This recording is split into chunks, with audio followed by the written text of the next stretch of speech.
Assalamualaikum warahmatullahi wabarakatuh. Bagaimana kabar kalian semua? Perkenalkan, nama saya Ayu Wulandari, NIM 203190022 dari kelas PGMIA semester 3. Di sini saya akan mempresentasikan tentang kerajaan-kerajaan Islam sebelum penjajahan Belanda.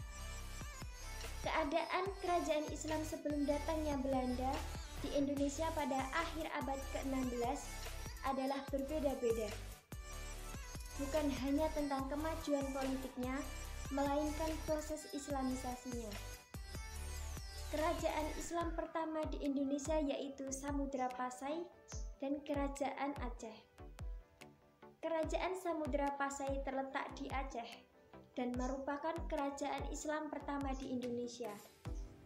Kerajaan ini terletak di pesisir timur laut Aceh. Kemunculannya diperkirakan pada awal atau pertengahan abad ke-13 sebagai proses islamisasi daerah-daerah pantai pada abad ke-7 yang pernah disinggahi oleh pedagang-pedagang muslim. Raja pertama pada kerajaan Samudra Pasai yaitu bernama Sultan Malik As-Saleh yang meninggal pada tahun 696 Hijriah atau 1297 Masehi. Yang selanjutnya kita akan membahas tentang Kerajaan Aceh. Kerajaan Aceh berdiri pada abad ke-15. Rajanya adalah Raja Ali Mughayat dan puncak kejayaannya pada masa Sultan Iskandar Muda. Pada saat itu, Aceh lebih dominan daripada Portugis dan Johor, karena pedagang muslim lebih memilih Aceh untuk pelabuhan transit. Aceh juga berusaha untuk menarik perdagangan internasional dan perdagangan di Nusantara. Aceh juga berusaha untuk menguasai daerah, terutama daerah Jambi, karena daerah Jambi tersebut merupakan tempat pengekspor lada yang paling banyak. Sebelum Belanda datang ke Indonesia, Kerajaan Aceh pada masa kejayaannya pada bidang pertanian dan perdagangan. Nah, selanjutnya kita akan membahas tentang kerajaan Islam yang ada di Jawa. Antara lain Kerajaan Demak, Kerajaan Pajang, dan Kerajaan Cirebon. Yang pertama yaitu Kerajaan Demak. Kerajaan Demak merupakan kerajaan Islam pertama yang ada di Pulau Jawa, yang dipimpin oleh Raden Patah. Setelah Raden Patah wafat, ia digantikan oleh anaknya yang bernama Pati Unus. Ketika Pati Unus mengalami kegagalan dalam perang, Pati Unus digantikan oleh Sultan Trenggono yang dilantik oleh Sunan Kalijaga.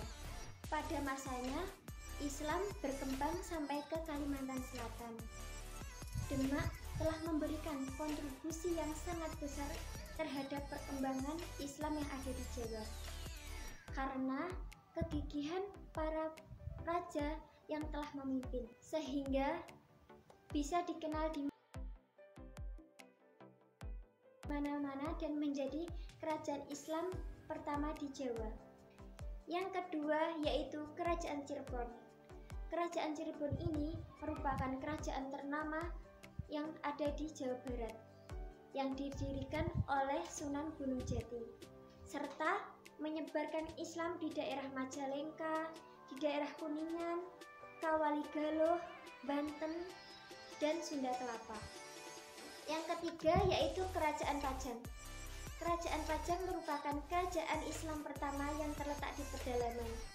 Sebelumnya, kerajaan Islam lainnya selalu berada di pesisir pantai, karena Islam berasal dari pesisir. Selanjutnya kita akan membahas kerajaan Islam yang ada di Kalimantan, Maluku, dan Sulawesi. Yang pertama yaitu Kerajaan Banjar. Kerajaan Banjar merupakan kerajaan yang beragama Hindu.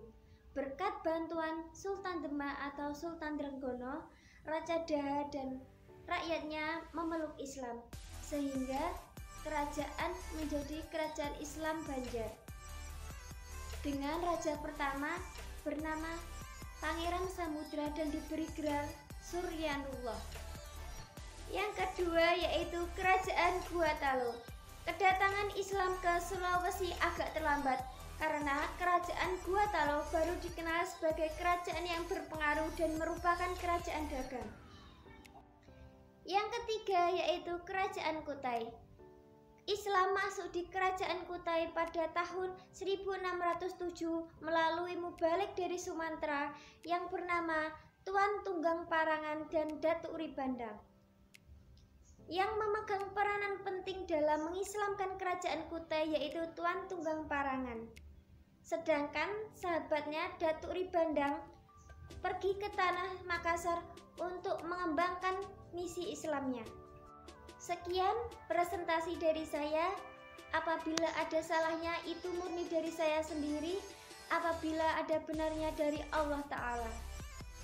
Sekian. Wallahul muwaffiq ila aqwamit thoriq. Wassalamualaikum warahmatullahi wabarakatuh. Sampai jumpa.